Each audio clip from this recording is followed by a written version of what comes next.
We're working with a data set at the moment from a charity that supports men experiencing family breakdown.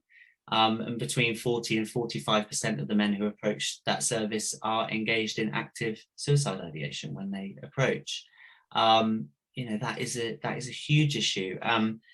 Now it's very difficult to conduct research on suicide, and the reasons for that, and getting the records is something that's not that easy. But I would be willing to bet that this type of issue, family breakdown, relationship acrimony, is almost certainly going to be one of the reasons why suicide is the leading cause of death for men aged 45 to 55, and why 75% of completed suicides are men.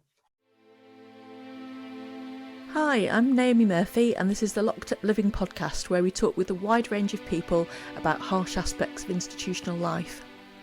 We also explore some of the ways to overcome them and to grow and develop.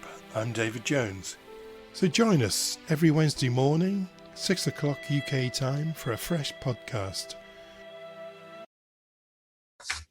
Today, we are excited to welcome Professor Ben Hine to Locked Up Living. Ben is Professor of Applied Psychology at the University of West London.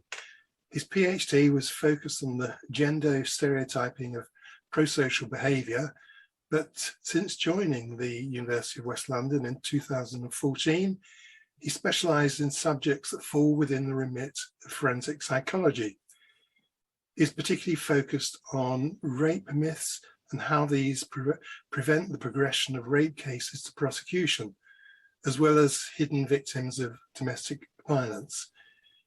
He leads the evidence-based domestic abuse research network.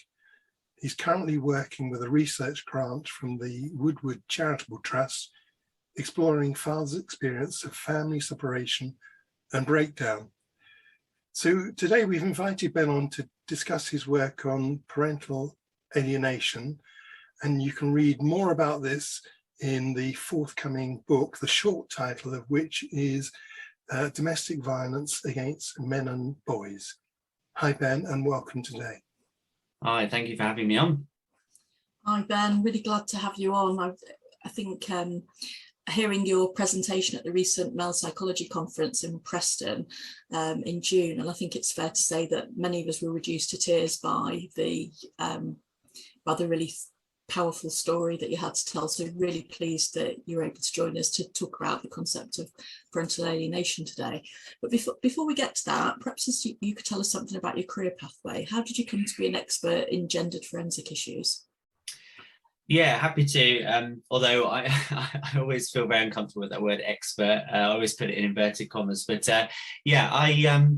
as your introduction said, I joined UWL over 8 years ago, and came from a much more developmentally focused background and looking at kind of more social psychology, social behaviour.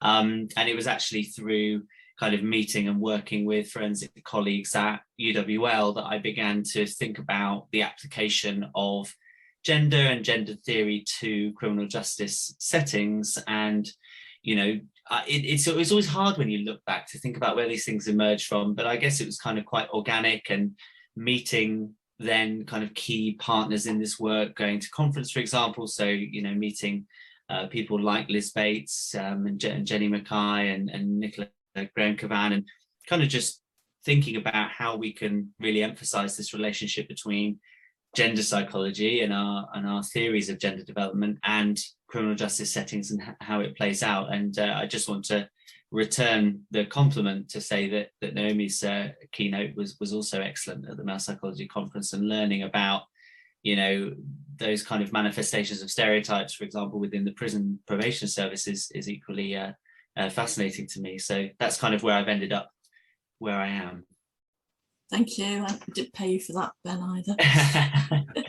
So your latest publication in press is an autoethnographic analysis relating to parental alienation.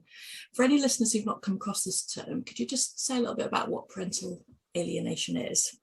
Yeah, so parental alienation refers to a kind of psychological condition in which a child has or is allying themselves very strongly to a parent, which we might term the preferred parent or the alienating parent, and rejects a relationship with the alienated or targeted parent without legitimate justification. And there is a lot of discussion around what legitimate would constitute.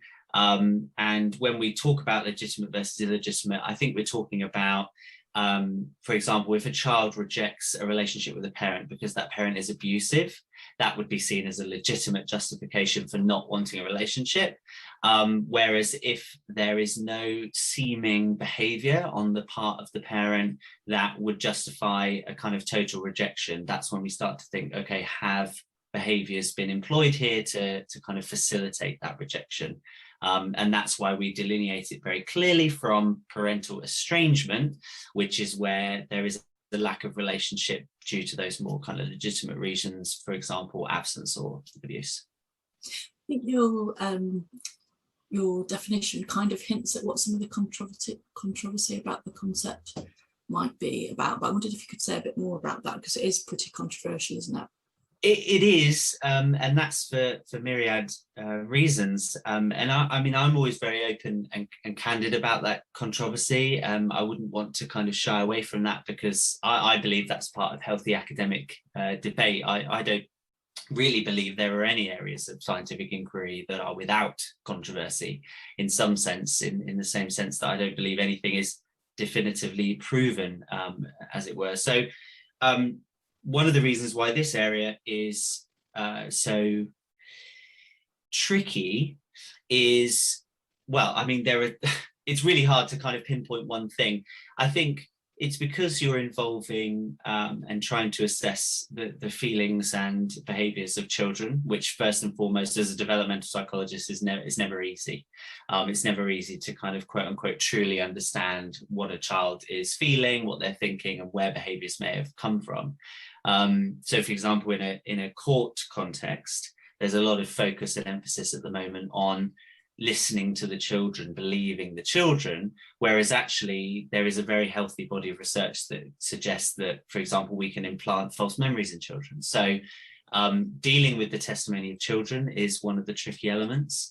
Parental alienation as a research area has had a somewhat checkered history. Some of the researchers involved themselves have very personal checkered histories.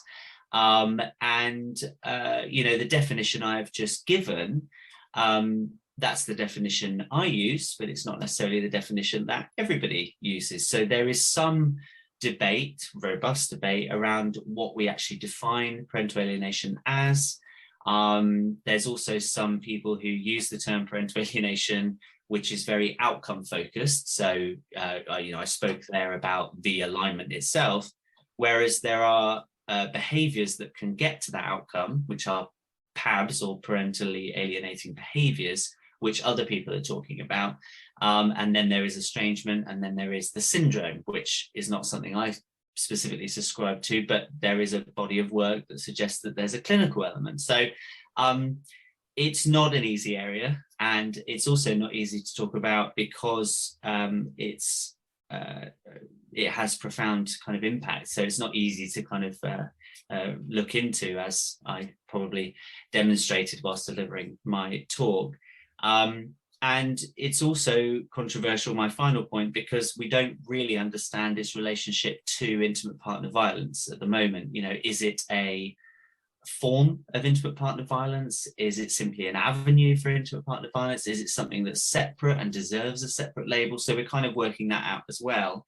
And so all of this transpires in court cases and family court settings, which is really kind of the battleground for trying to establish what this phenomenon is, how impactful it is, and what we can do about it. But yeah, it's by no means easy at all.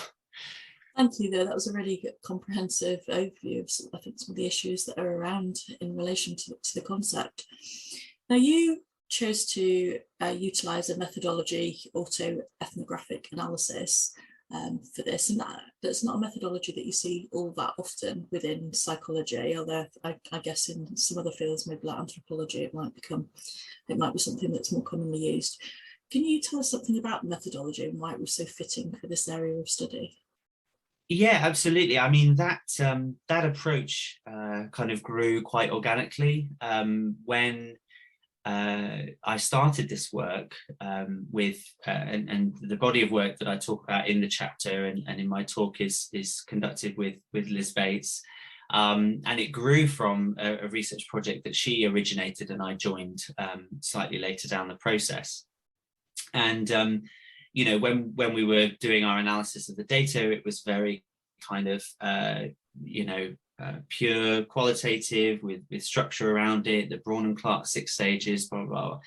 And what I was finding when I was doing the analysis myself is it was incredibly difficult, because it started to chime with some of my own experiences, the experiences I know that my own father went through.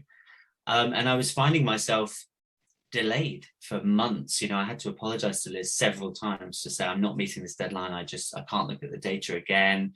I'm finding it too distressing, too upsetting. And I just have to say, I think anybody reading it would feel the same. But if you've been through it yourself, I think it's even more kind of salient emotionally. And I started to put together, Liz asked me to write the chapter for the book, and I started to put together what you might call a kind of standard literature review. And it was Liz who mentioned, she said, you know, look, we've had conversations. I mean, we had data analysis meetings where I was, you know, very emotional, talking about the data.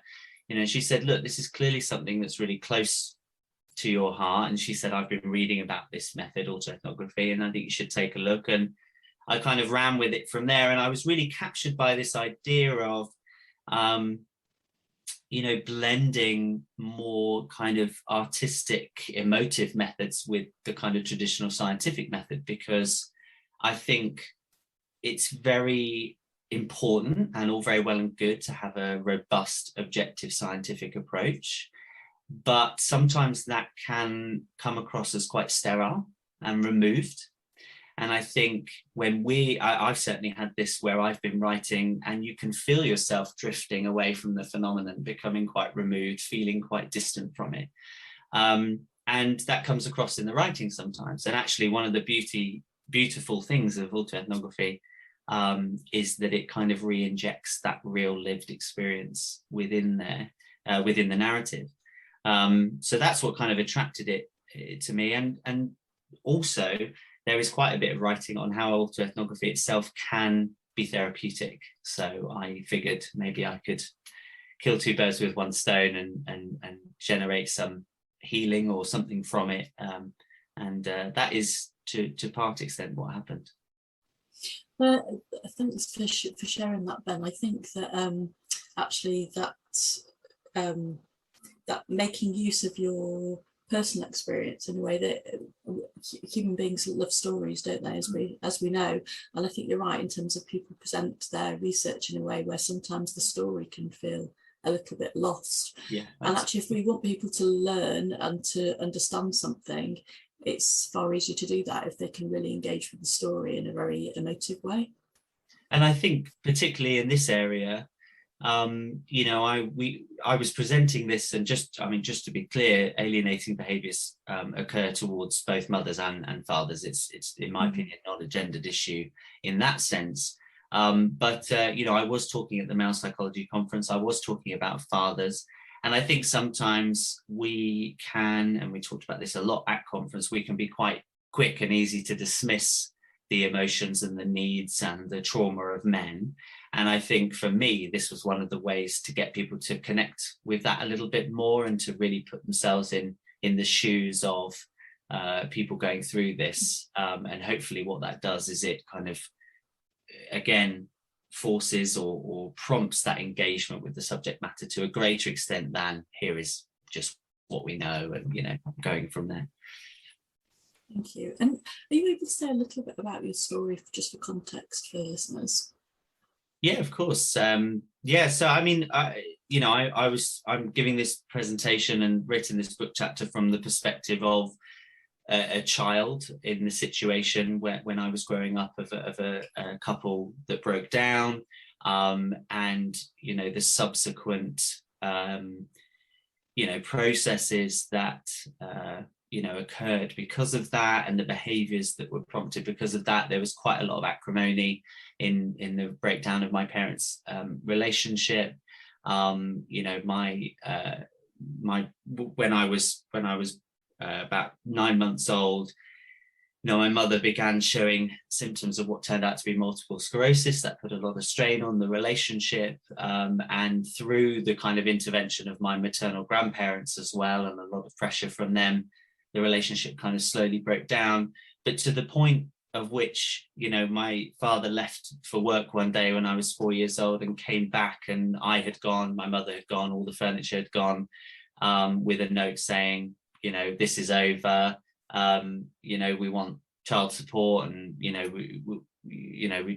don't want anything to do with you, which led to kind of 4-year process, 2 outside of court, 2 within, of trying to negotiate parental responsibility.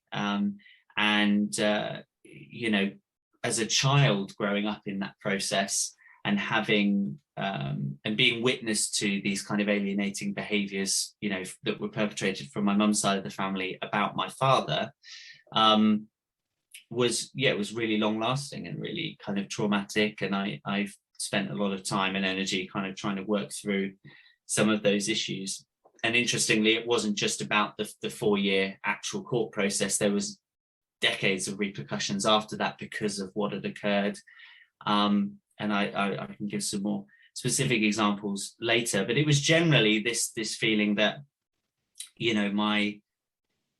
because of a kind of perceived injustice on the side of my mum's family, and my mum, they sought to kind of attack the relationship between me and my dad, and that was a kind of way of damaging my dad. And even though everybody said, we're trying to do this with Ben's best interests at heart, as a kid, you do notice things, you hear things, you pick up on things, and it did lead to a tremendous amount of damage within mine and my father's relationship. So I'm definitely coming from a perspective of the child, but also I have worked with my father as well over the past kind of 12 months to really explore and understand, both as a researcher but also a son, his experience of the time, and what the effect on him was as well. And it turns out we were both kind of profoundly affected. So that's what we've been kind of working through together, and that's now the product. This chapter and talk is now the product of that process. Thanks very much for sharing that, Ben. Thanks, Ben. That was a very powerful explanation of the context of this work that you've been doing. I was just wondering, given what you were saying earlier on about the controversial area that this has become, because what you've been describing is intensely personal and very powerfully so, and yet one can see how such work can get caught up with the social process and then, of course, the political process as well. How do you manage that kind of turbulent area of your work? That's a really good question, and actually it's something that I've been asked about lots of different areas of my work and where they kind of approaching, because a lot of it has challenged some of the dominant narratives within the area, particularly within intimate partner violence, for example. My approach is simply to be led by the evidence that I have in front of me, and to try as much as possible to walk the line between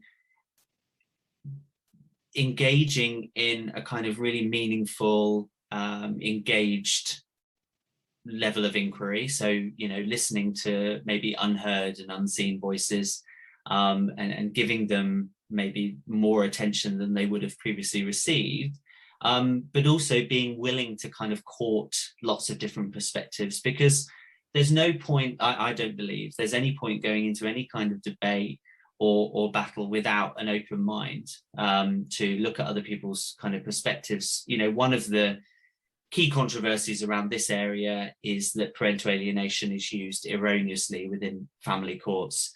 And I've never stood up and said that doesn't happen. I've stood up and said, yes, that may very well happen, but there are two sides to this. There's lots of men who are saying X and lots of men saying Y, blah, blah.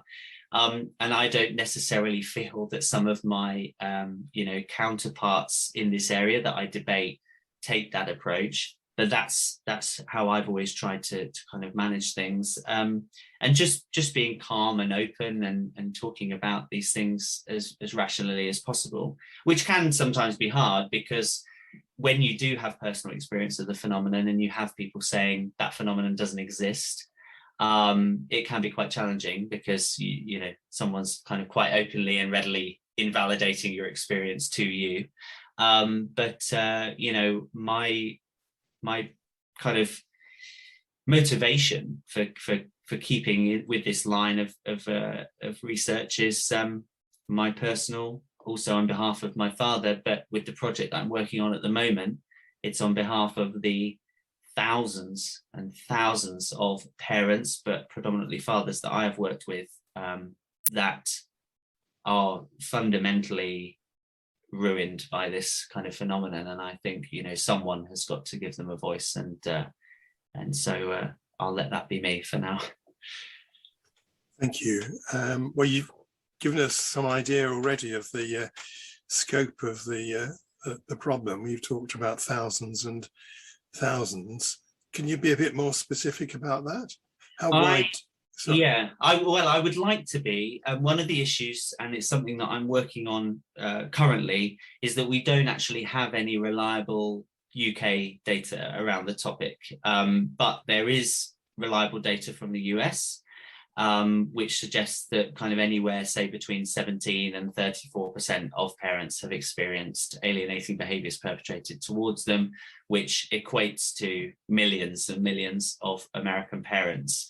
And certainly from the research that I've been doing with the Woodward Charitable Trust that you mentioned, out of the fathers that have responded to our survey to talk about family breakdown, the vast and overwhelming majority of them have spoken about subsequent alienation and use of family courts. So I think for men, and that's the population I'm working with currently, it is a widespread problem and issue, which men are potentially particularly vulnerable to because of their position as fathers, and a lot of other things that come with the kind of male gender role and notions of masculinity.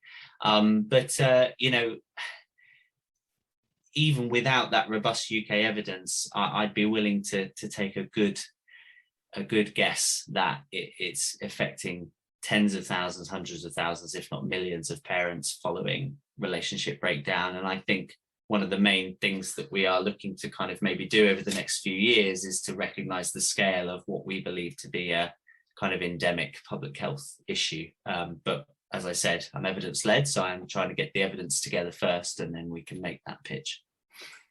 Yeah, that's a very good way of putting it as a public health issue, really, because you're talking about a very large number of people in great distress and suffering long-term harm. Yeah, absolutely. So that's quite overwhelming, really. What about the difference between men and women? Is there a balance there? Or? Well, again, the more robust prevalence data that's come out of the US suggests that there isn't any difference in prevalence. A lot of people, one of the reasons that, again, the debate is somewhat toxified in areas is that people think it's a men's rights issue. I don't see it that way. I believe it's a relationship issue, a parents issue. The prevalence data that comes out of the US, again, like I said, suggests that mothers and fathers are equally likely to have had PABs perpetrated towards them. I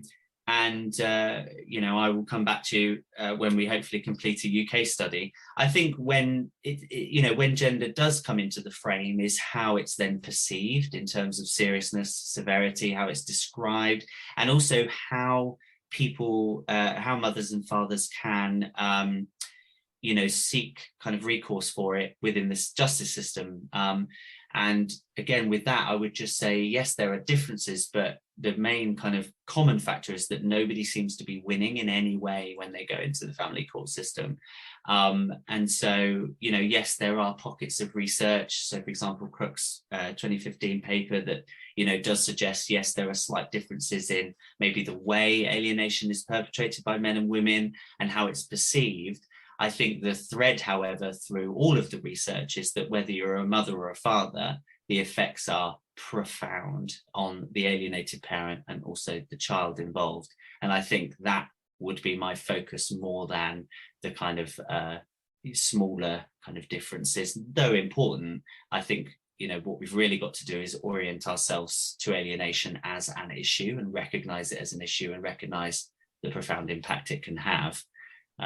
Because anybody can experience and perpetrate abusive behavior, and that is essentially what alienation is.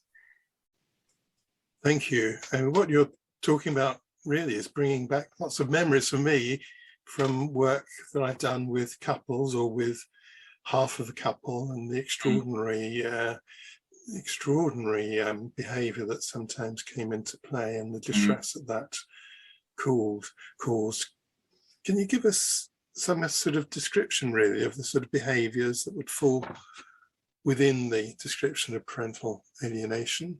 Yeah, absolutely. And again, this is where I think it's going to be over the next few years slightly more useful to delineate the term alienation, parental alienation, as the outcome. So that is the alignment that forms from PABs or parental alienating behaviors, because I think you can have someone in a situation where the behaviors are being perpetrated, but alienation itself hasn't yet been achieved. You can have situations where you've got both or one or the other. So I think it's a really good question. And actually, this is one of the, again, areas where it is tricky. It is tricky to delineate, okay, what's an alienating behavior versus just you kind of couple discord, because so Baker and Darnell provide probably the most comprehensive list of kind of core 11 categories of behaviors, and these are things like bad mouthing, limiting or interfering contact, interfering with information, so stopping a school report going home, for example, emotional manipulation, forming an unhealthy alliance, and other miscellaneous things like telling the targeted parent the child doesn't love them. And I think, again, one of the things we're moving towards is a more robust explanation of when that crosses a line. And the equivalent I would kind of talk about is where we have clinical thresholds. So, you might have a behavior, but then does it cross a clinical threshold that it's affecting your day-to-day life, for example? And I would say it's the similar thing for this, because you could have example, and the weakest one that I always focus on is bad mouthing, because I think it's quite easy to sometimes bad mouth your partner, and I'm sure 90% or 99% of couples could probably note a time when they have bad mouthed their partner, potentially in front of their child. I think what you're then looking for is, when does that cross a threshold into an alienating behavior, where you are bad-mouthing them in a specific way that is trying to disrupt the relationship and break the bond. And I'm not saying that's an easy line, that's clearly a grey area, but that's the kind of thing that maybe we're talking about. And then some are more obvious, limiting contact, breaking a contact order, emotional manipulation, saying to the child, the parent doesn't love you and they want to hurt you. That's clearly then an alienating behavior, rather than something flippantly you might say like, oh, daddy's so silly, or something like that, So there are lots of different ways it can be perpetrated, for sure. Thank you. So that's some of the actions from the position of the parents. What sort of impact does this all have on the children? Well, I mean, and this is one of the areas where I talk about it from not only the literature, but also my own, experiences. We are starting to reach a critical mass of evidence around this issue, that it has a deeply profound effect on children, this process. And because of my roots in developmental psychology, and looking at things like theories of attachment, it's not necessarily surprising to me. And I think this is what always kind of shocks me around people's potential unwillingness to take this more seriously, is because human infants, as compared to other mammal infants, are pretty shockingly ill-equipped to navigate their way in the world. There's lots of anthropological history as to why that is, but basically they need a lot of care. And the main goal that infants have when they come into existence and they come into the world is to be kept safe. And there are lots of ethological, biological, evolutionary methods that they do to ensure that, which then turn into a cognitive process of trying to build up a mental picture of who is going to look after you. And I'm going somewhere with this. So we start to build up this idea, and this is why, for example, when any parents listening to this will remember this time when you have separation anxiety, where a child will scream when you leave the room, and all they're doing is they're testing their understanding of the world. If I scream, will they come back? Oh, they have, good. Now imagine, for example, and there are lots of different family setups, lots of different family units, but imagine, for example, a kind of what we might call quote unquote traditional family setup, where you have a mother and a father. Now, if the child has been taught that both of those people keep them safe, i.e. they have formed an attachment to both of those individuals, and you then remove one of those individuals, either in an abrupt or an alarming way, that will cause significant, and I'm trying to find the right word to kind of really kind of hammer home the profound nature of what that can do in terms of destabilizing someone's understanding of the world. Attachment is so important. Figuring out who's going to keep us safe is basically our main childhood drive. And so if you remove a parent, it's the same as if you, for example, suffered a death. If one of those attachment figures was to die, you're destabilizing everything that child knows about their existence and their position. And that has profound consequences for personality, for developmental psychopathology, for neuroses, for all different things, not least because where we are born early, as it were, early in development, we don't have a kind of fully functioning, fully matured brain as many other mammal infants do. It can also change our neurochemistry and our neuroanatomy. And there is a growing body of literature that suggests if you have parental conflict, parental discord, divorce, etc., and acrimonious proceedings, it can actually shape our neural pathways and the way that we approach problem solving, the way that we approach social relationships. So really, I believe there isn't a way to adequately express enough just how much of an impact that it can have on children. And from my own personal experience, I would say that very much bears true. In terms of, I feel there has been many different facets of my personality, my approach, my behaviors that have been shaped by that time in my life when I witnessed the discord, the acrimony that, decades later still affect the way that I kind of go about things and the way I attach to people. So profound. Thank you very much, Ben. That's wonderful. Actually, extremely powerful and descriptive. These sound like situations where, in the end, there's likely to be no real winner. What do you know much about the outcomes for the parent who's doing the alienating? For the parents who are doing the alienating, I think the problem is that a lot of the time, the unhealthy alliance that is generated through the behaviors will feed and reinforce what is often trauma-driven responses from that parent themselves. So, for example, a lot of the time this will generate from potentially an insecure attachment on the part of the parent with their parents, and the kind of the triggering of that and the subsequent behaviors and then the alliance is often a feeder to those issues. So and I think it's really difficult to say this, and I have a lot of followers, and people that I've spoken to who will be too affected by this issue to agree with me, and I understand that. But we also can't forget about the alienating parents within this, because in a similar way and in a similar approach that I have to those who perpetrate other forms of violence, often this comes from a place of extreme trauma themselves. It may seem that way to some, although I have had many men who have said, no, I know exactly where this comes from, and I can see exactly the line of trauma where this has originated from. Some people will, however, feel this has just come out of the blue.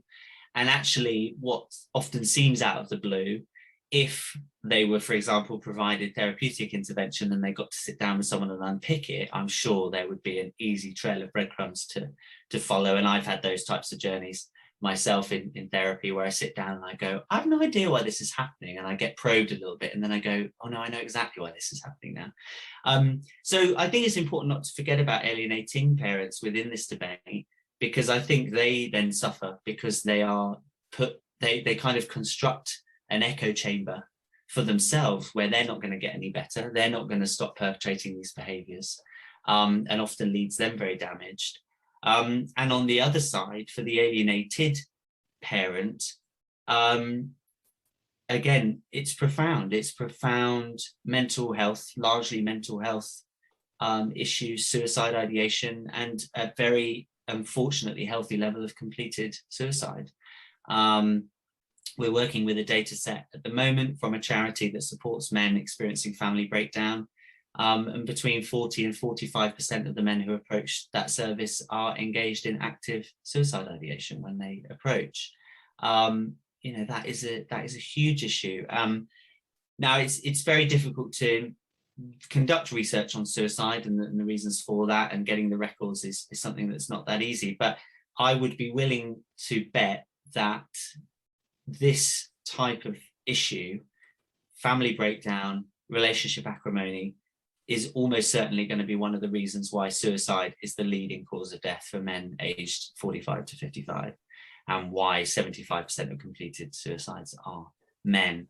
And the testimony that we have been gathering and the men that I speak to, I mean, I had a case just at the weekend where I was following a father on Twitter, who drifted into this space, and because he hasn't seen his children in years. Again, it affects everybody in a really profound way. Those statistics they're shocking, although not surprising, are they? But it was interesting also to hear you reflect on the position of the parent who's doing the alienating, because in a way it reminds it, as you say, it kind of like drawing on other kinds of perpetration of violence, control and what have you, that quite often a person themselves doesn't want to perpetrate acts of harm or destruction, and yet somehow can feel like they can't stop themselves. So it doesn't feel in keeping with the integrity of the human being that's committing those acts. But I was also wondering about the long-term outcome, because it's very easy to control a young child, but I guess at the point that somebody becomes an adult, they're able to find out what the reality of the situation is.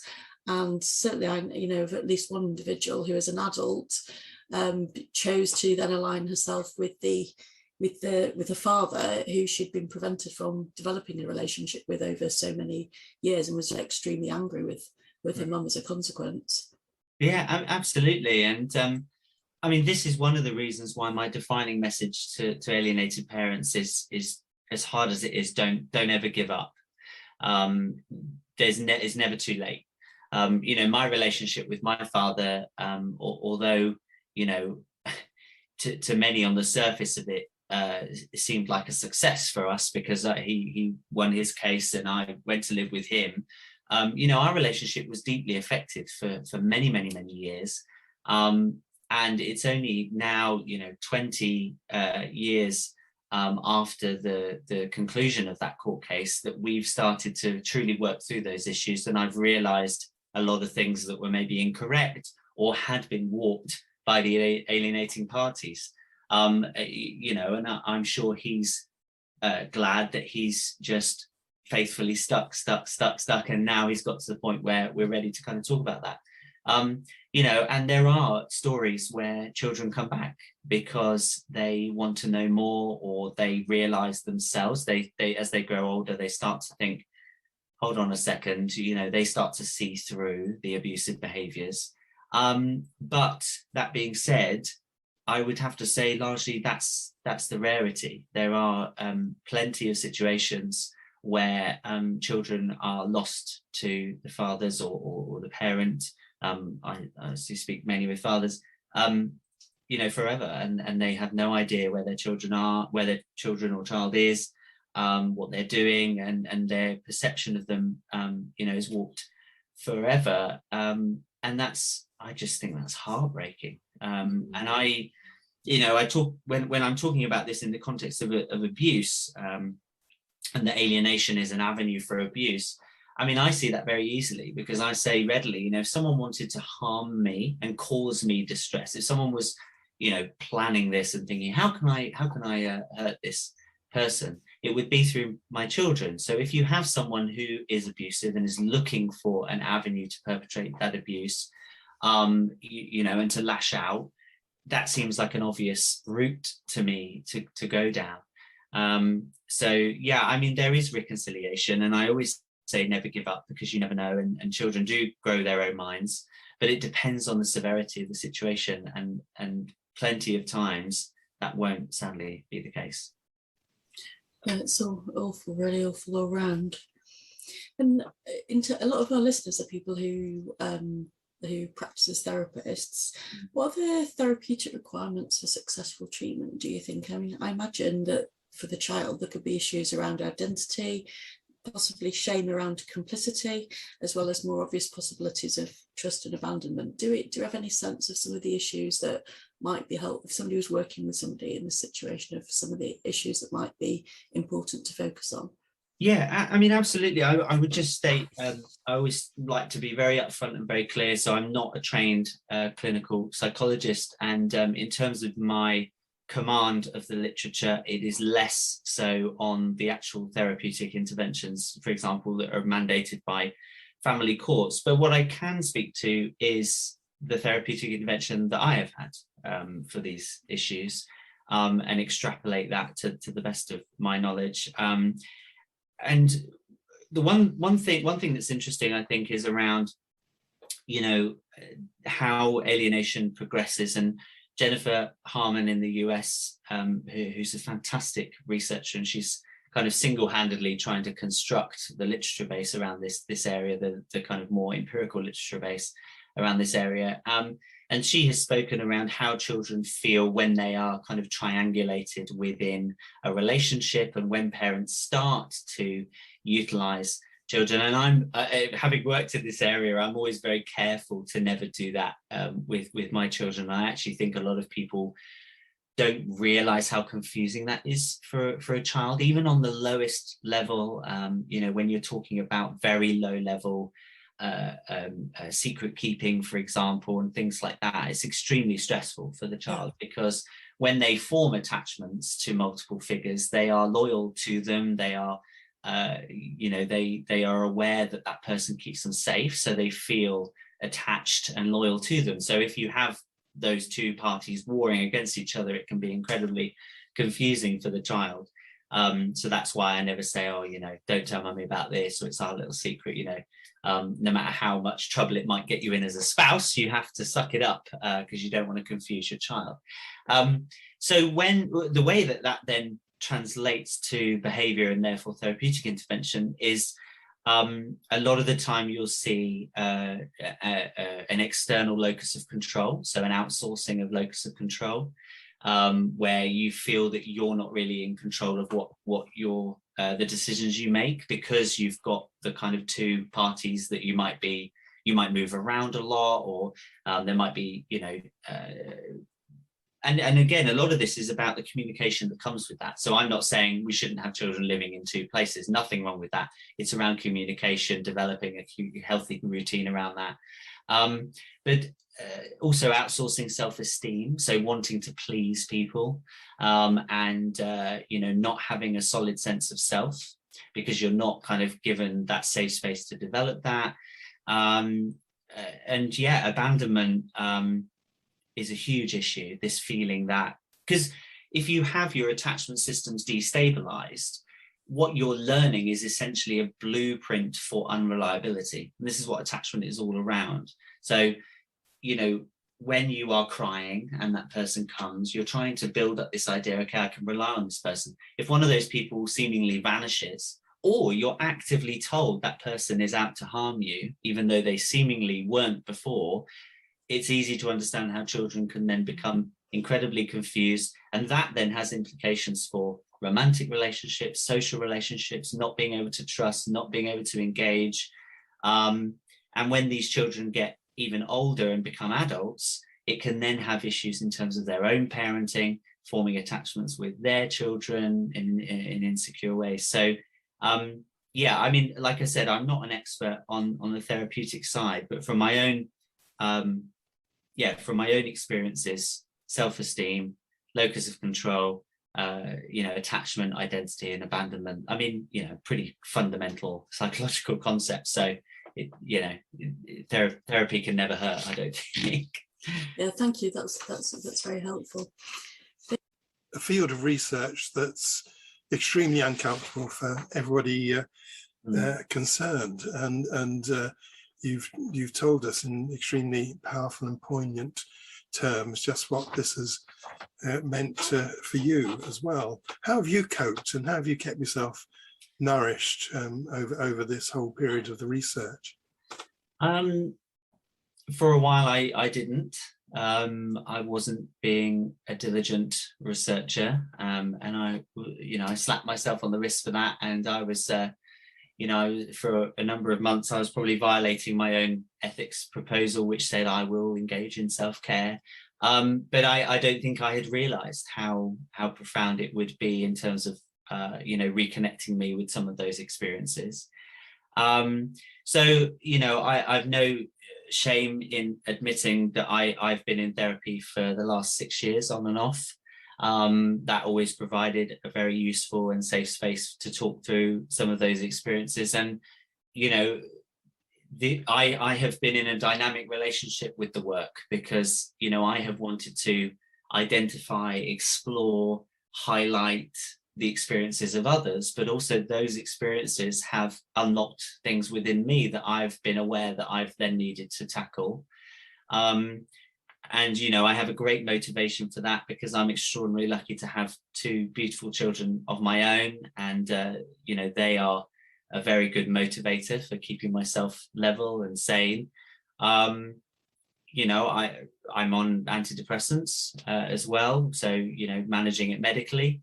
But also then trying to enact, what I said I was going to enact within my ethics proposal. So, regular exercise as much as possible with 2 young children, and making sure that I have an outlet. I don't just store all of the stories within me. My wife is excellent at listening, at the end of the day, if I've been reading testimony, talking to her about how it's affected me.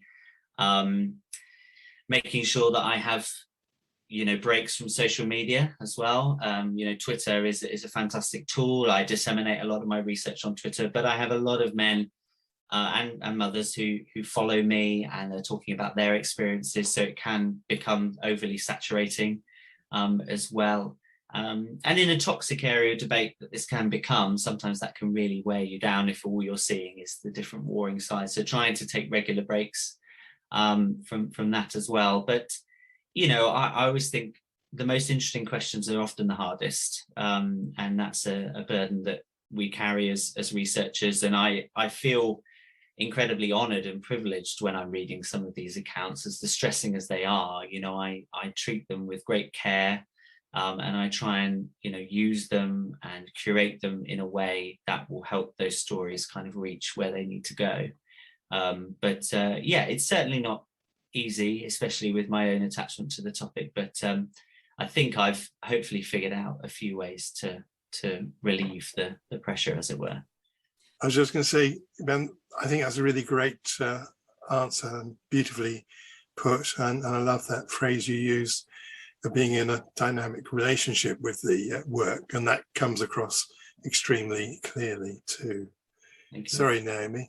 Yeah, I was just wondering, Ben, as well. It seems to me, listening to you, that one of the things that might have strengthened your resilience and your ability to cope with this is that the fact that you are very open, that you're courageous enough to be open. So it sounded like, if I understood you correctly, in terms of how you got started with this, was being open with a research colleague, Liz Bates, so that she was able to also say, well, have you considered this methodology? And I think there are times when people are researching or studying areas which actually do have quite a lot of resonance for them, but they try and keep that secret. And I think maybe your openness as whilst it might have made things a bit shaky for you for a period, maybe it's allowed you to have some sense of mastery over that, so that you can grow from it rather than have it as something that's always waiting there as a bit of a landmine to step on.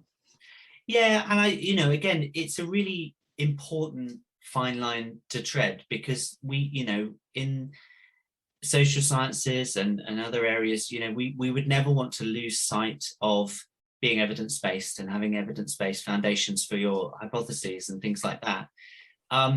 However, I kind of agree, and I think that the pendulum has swung very far to one side, that we're almost scared to connect with the data that we are privy to and the stories that we are told.